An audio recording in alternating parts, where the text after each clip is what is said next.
Salut à tous et merci de répondre massivement à ce rendez-vous, ce plateau spécial dédié à un invité spécial, une légende que vous reconnaîtrez aisément. De son vrai nom, Frédéric Désiré Patrice, mon invité est un auteur, compositeur, interprète, arrangeur et producteur. Bonsoir Néoui. Bonsoir. Comment vous allez? C'est un plaisir, ça va. Je ne sais pas comment vous faites, mais j'ai envie, je crois que j'aurais besoin de connaître ou de savoir si vous avez découvert entre-temps le secret de Jouvence. Hein.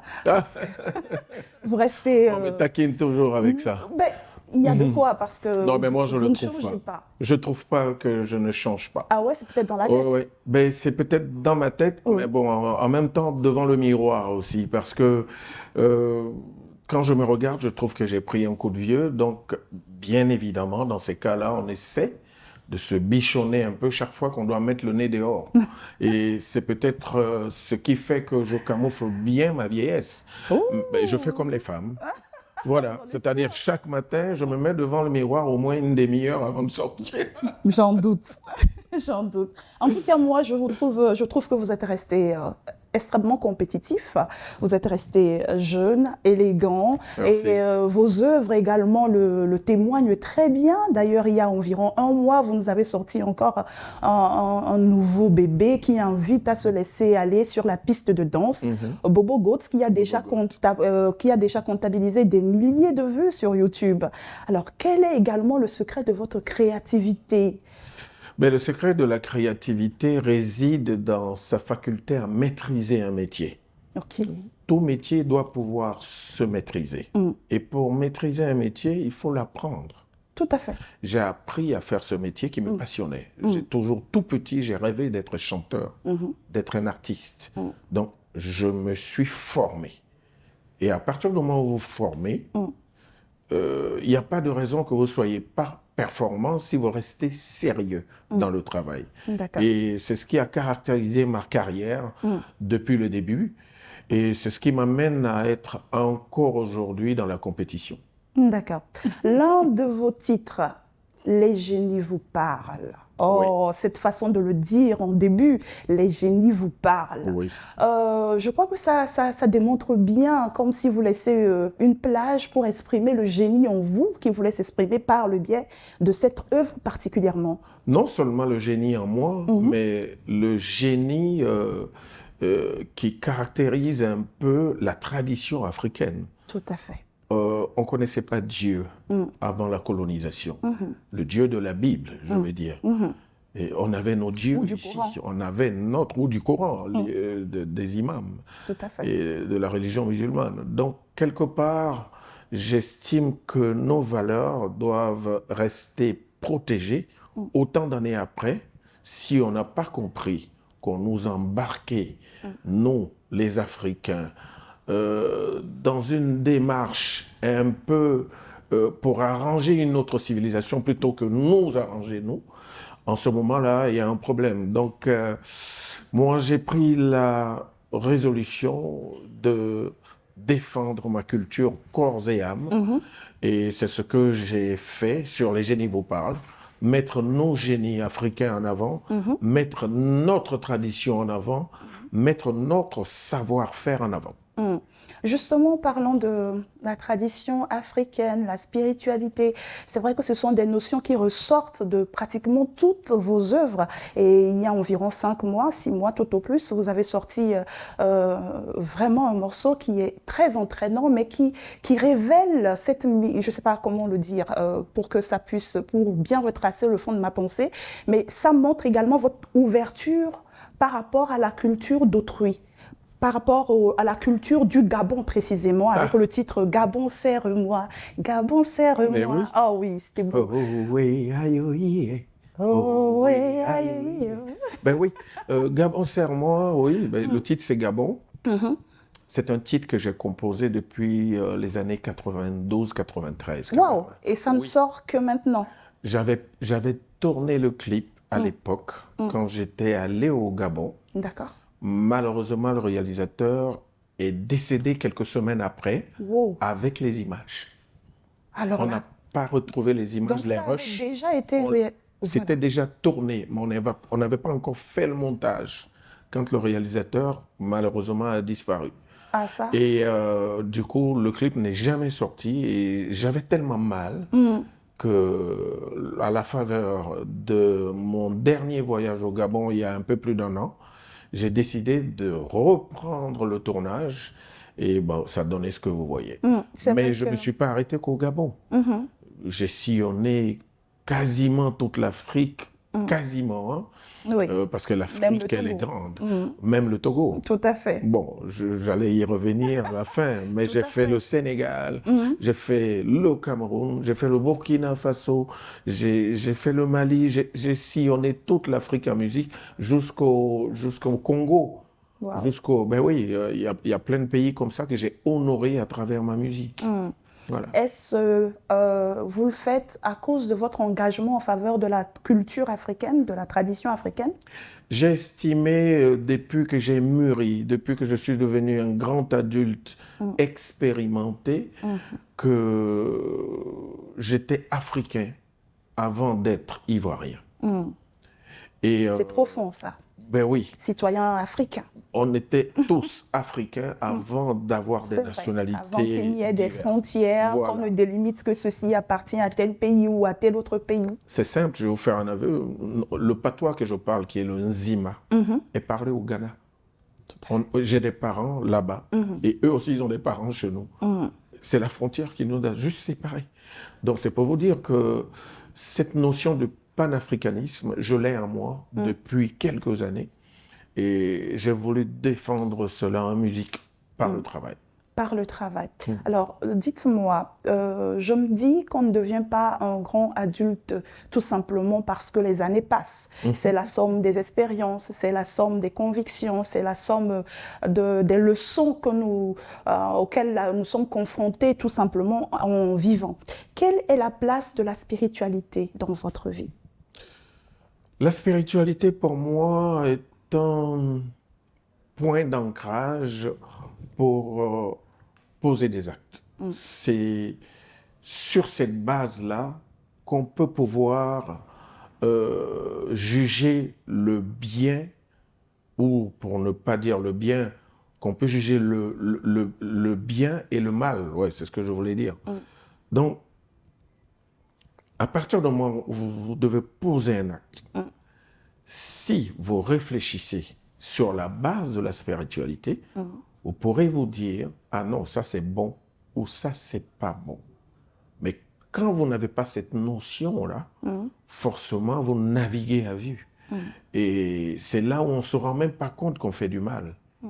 Voilà. Et pour moi, la spiritualité est très importante. Ça nous permet de distinguer donc le mal du bien. Et forcément, ça nous guide au quotidien dans nos actes qu'on pose. La spiritualité, pour vous, est-ce qu'elle est universelle ou tout chemin mène à Rome, comme on a coutume de le dire? Ça dépend à qui on s'adresse. Ça dépend de l'interlocuteur. C'est vrai. Quand vous avez affaire à quelqu'un qui se fiche complètement de la spiritualité, vous prêchez dans le désert. Pas faux. Donc, moi, quand vous me parlez de spiritualité, je sais de quoi vous parlez et je sais l'importance de cette spiritualité-là. Mais quelqu'un qui s'en fout, ça existe. Hein. Il faut un peu de tout pour faire ce monde. Hein. Et Oui, donc, on en tout à est là. Il y a les cons et puis il y a les personnes très intelligentes. On ne va pas dire des cons, quand même, on va dire peut-être qu'ils ne sont pas encore parvenus à ce degré de compréhension. Ce qui est dit est dit. C'est des cons. Ce qui est dit est dit.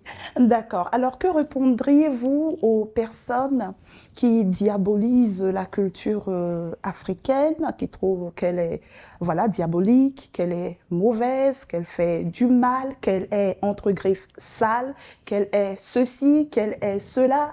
Pour vous qui êtes un très bon ambassadeur de la culture africaine et des traditions, des us et coutumes qui enrichissent le continent africain, que pourriez-vous répondre à ces personnes-là?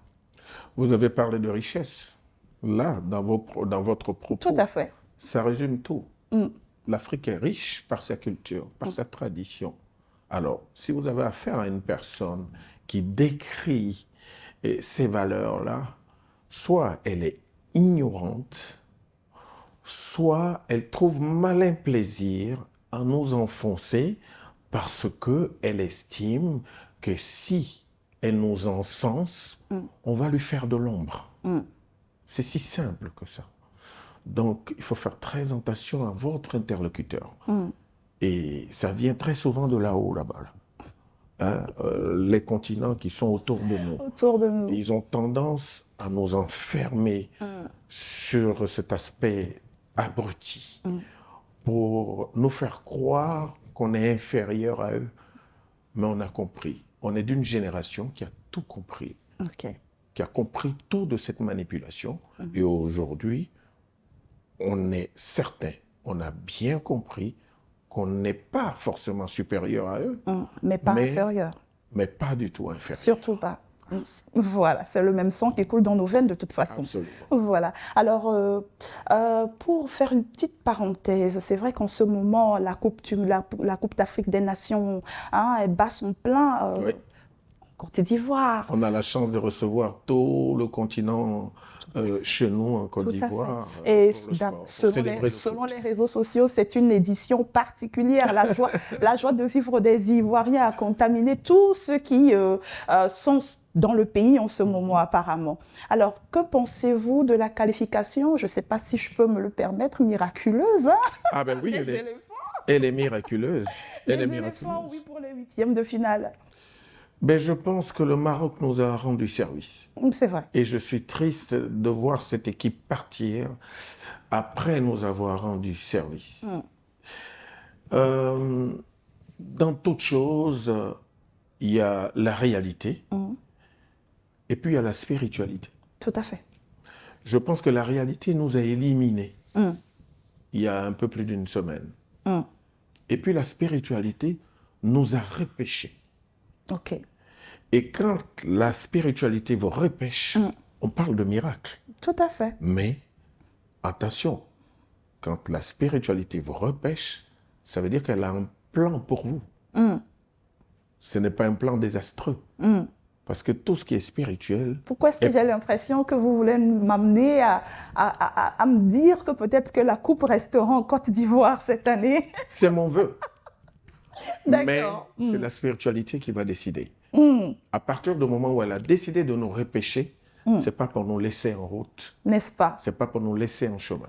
Je ne crois pas. D'accord. En tout cas, vous êtes nos proches voisins, donc on est derrière vous.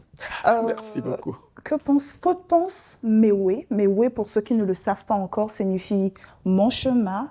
Voilà. My way. Est-ce à dire, avant d'en venir à ma question, est-ce à dire que vous étiez déjà conscient du chemin, de la direction que vous alliez donner à votre vie très tôt? Déjà, félicitations. Vous paraissez très documenté sur Merci infiniment. C'est le rôle d'un journaliste, c'est le rôle d'une animatrice. Et je suis impressionné par votre connaissance Merci infiniment. de ma carrière. Alors, quand on est avec une vocation. Tout être humain naît avec une vocation, avec un don. Maintenant, au fil du temps, il faut pouvoir matérialiser, capitaliser ce don-là. Mais pour le capitaliser, il faut déjà en être conscient. Il faut être conscient qu'on a un don, qu'on est doué par quelque chose. Tout petit, j'ai senti en moi cette fibre-là pour la musique. J'ai senti en moi que j'avais envie de faire ça. J'avais envie de chanter, j'avais envie de faire de la musique.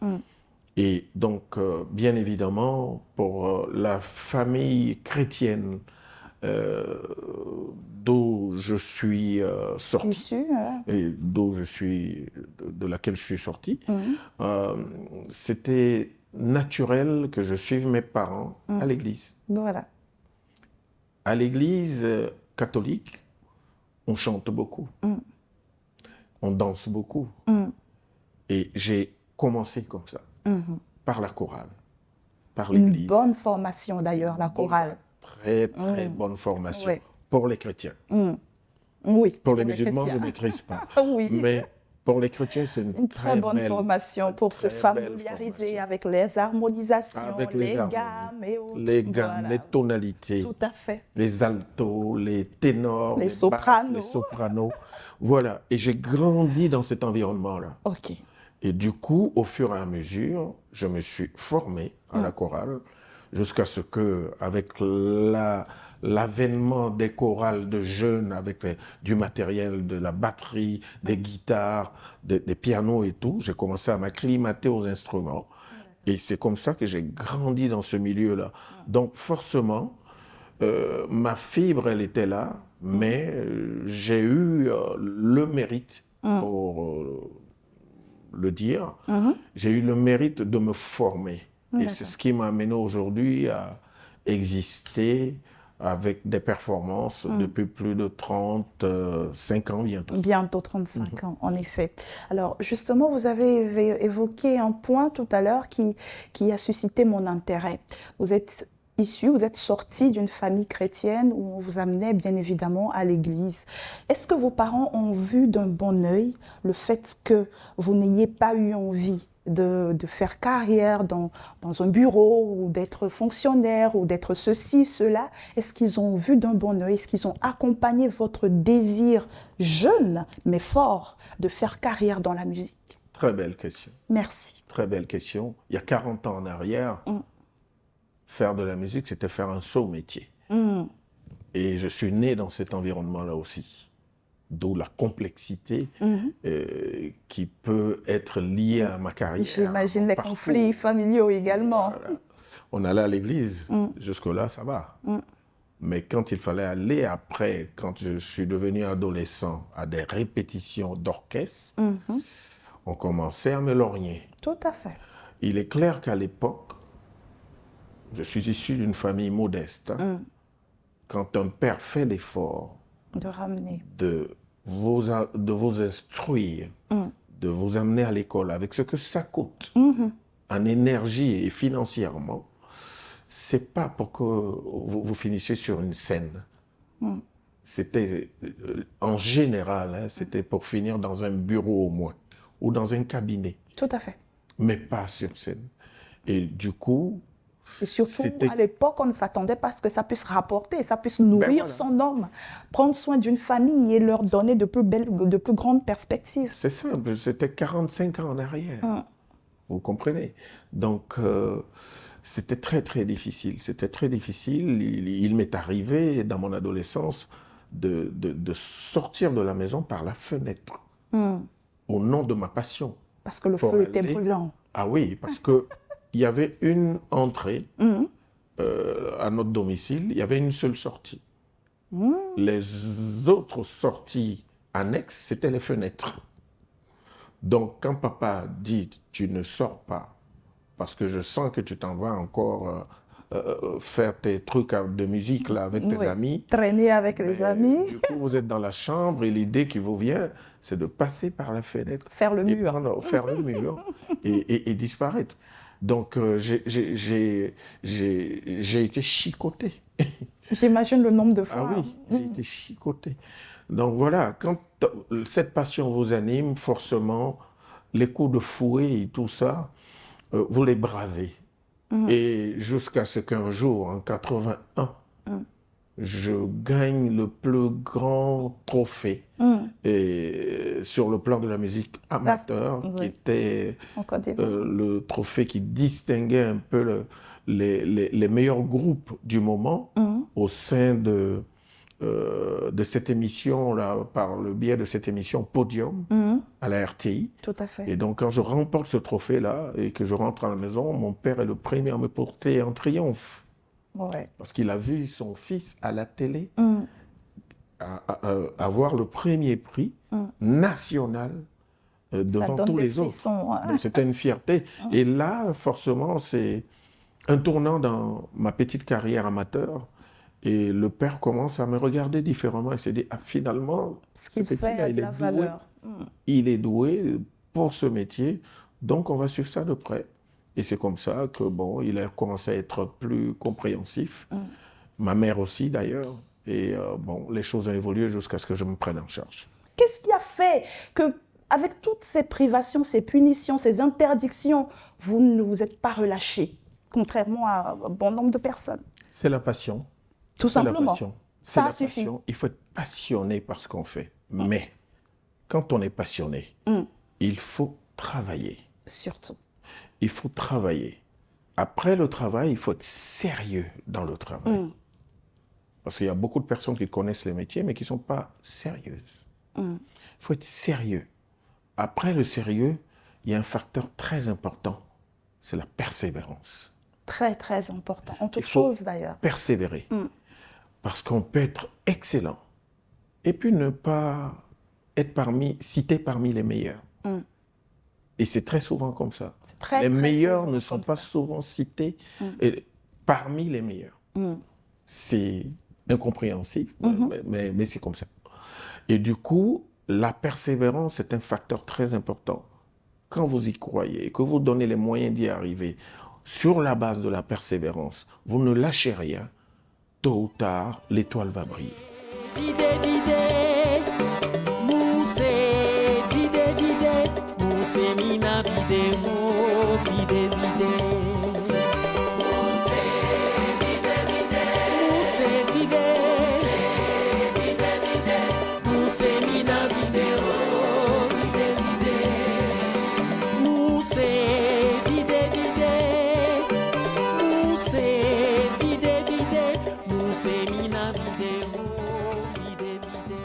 Que pense Mewe, la légende de la musique togolaise? Elle a vraiment évolué.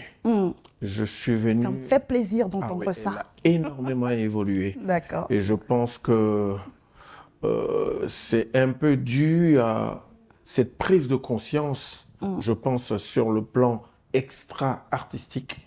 Je pense aux investisseurs, je pense certainement à l'État qui a dû mettre les moyens pour que les jeunes artistes du pays puissent s'exprimer dans des conditions optimales. Et à mes débuts ici, j'ai rencontré des artistes. J'ai rencontré des artistes, mais qui ne traversaient pas véritablement les frontières du Togo. À part la légende qu'on connaît tous, Bella Bello, mais disparu un peu trop tôt. Très, très, très tôt. Un peu trop tôt. Je parlerai aussi du papa Grégoire Lawani, que j'ai connu tout petit, qui est devenu ministre après de la culture ici. Alors, il y a des personnes comme ça, à Botiyao, Tout à fait. des noms comme ça que j'ai connus quand j'étais tout petit. Mais n'empêche que c'était à une échelle un peu sous-régionale maximum, sauf ceux que j'ai cités. La carrière internationale. Mais aujourd'hui, quand on les cite, en passant par King Mensa, tout à fait. quand on pense à Toufan, tout à fait. Quand on pense à Almok, oui. Il y a des personnes comme ça qui traversent les frontières par leur musique, pour ne citer que ces personnes-là. Donc pour moi, c'est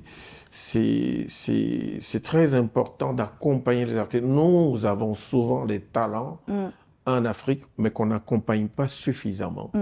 Donc merci à tous ceux qui nous accompagnent, merci à tous les mécènes, merci à tous ceux qui m'ont permis, par exemple, d'arriver ici à Lomé, parce que je ne suis pas venu tout seul. Il y a une organisation qui m'a déplacé pour que je vienne renouer avec mes fans togolais. Avec vos fans togolais, et nous sommes heureux de vous avoir. Zo Blazo est sorti, si ma mémoire est fidèle, en 92.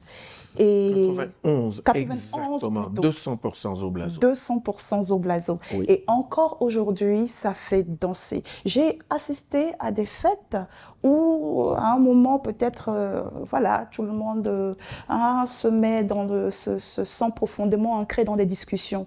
Mais quand tu entends déjà la mélodie qui annonce que c'est Mewe, et précisément Zo Blazo, je vois les gens chercher des mouchoirs, parfois même il n'y en a pas, mais on cherche les papiers mouchoirs qui font aussi très bien le job. Souvent c'est des billets de banque. Ah, en plus. On sort le billet de 10 000 ou de 1000. Et puis ce qui me fascine à chaque fois, c'est une ronde qui se crée.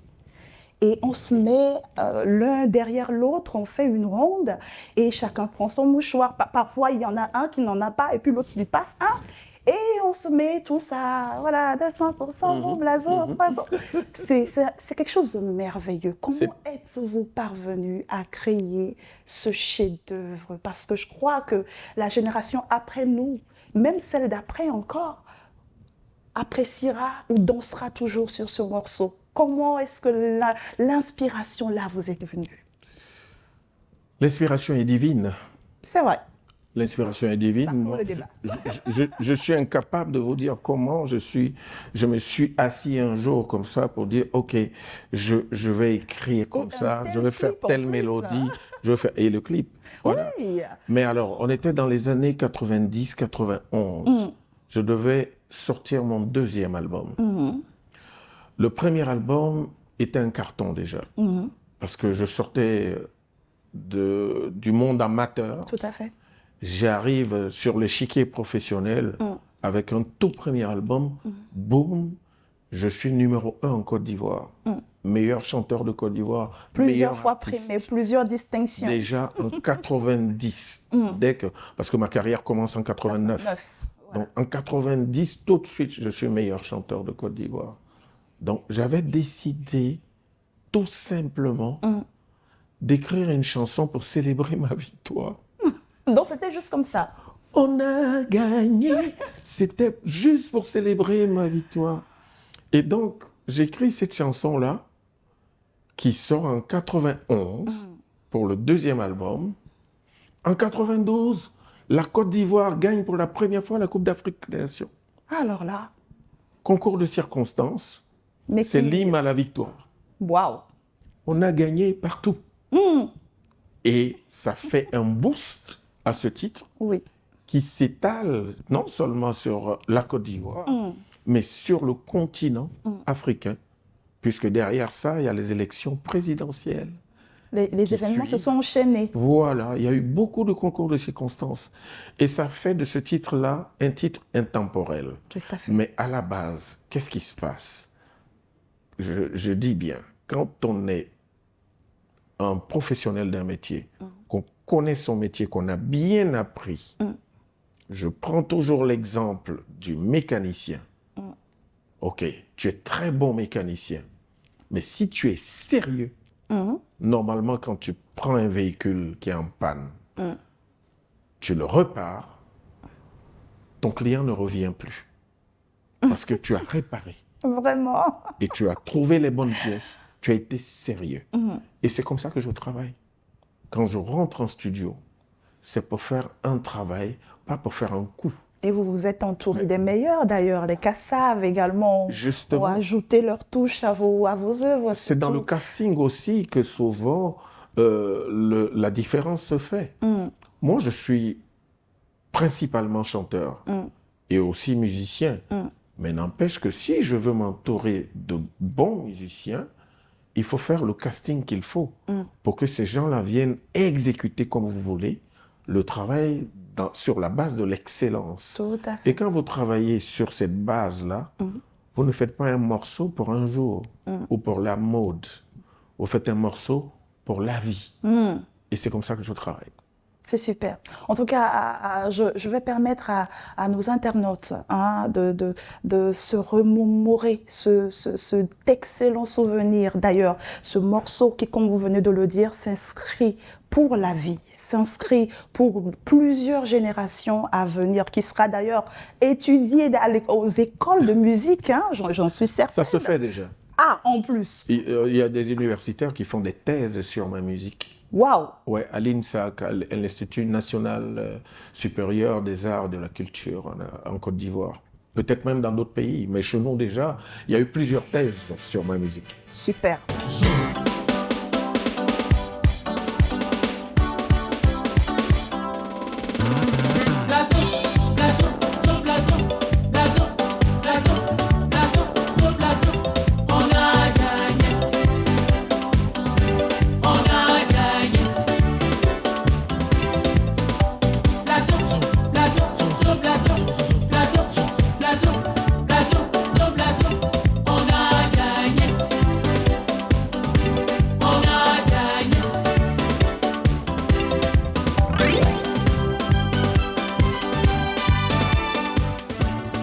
entre-temps, nous, on a trouvé nos mouchoirs, hein. On a gâté le coin ici. J'espère que c'était le cas également chez vous. Nous sommes à nouveau sur ce plateau et cette fois-ci, nous ne sommes plus à 2, mais à 3. Merci beaucoup. Merci. C'est grâce à vous, à l'institution que vous représentez. C'est grâce à vous que nous avons l'honneur, le plaisir, le privilège d'avoir sur le territoire togolais en ce moment précis l'artiste de renommée internationale, le citoyen du monde, le citoyen africain Méoué pour une série d'événements. Alors c'est vrai que j'en sais un peu, mais quoi de mieux que de vous laisser nous décliner le programme dans les règles de l'art. Merci beaucoup, ma chère. C'est vraiment gentil de nous inviter et nous offrir votre plateau. Merci. C'est vrai, j'ai à ma gauche l'artiste, la légende, Méoué, que tout le monde connaît, on ne présente plus. Et effectivement, le 24 janvier, c'est l'anniversaire, la date anniversaire qui sonne la naissance de l'hôtel Sarakawa. Donc pour ça, on s'est dit, il faut que l'hôtel Sarakawa offre à la population togolaise, aux fans, parce que je sais que toute la population togolaise est fan de Méoué, moi-même je suis fan. Merci beaucoup.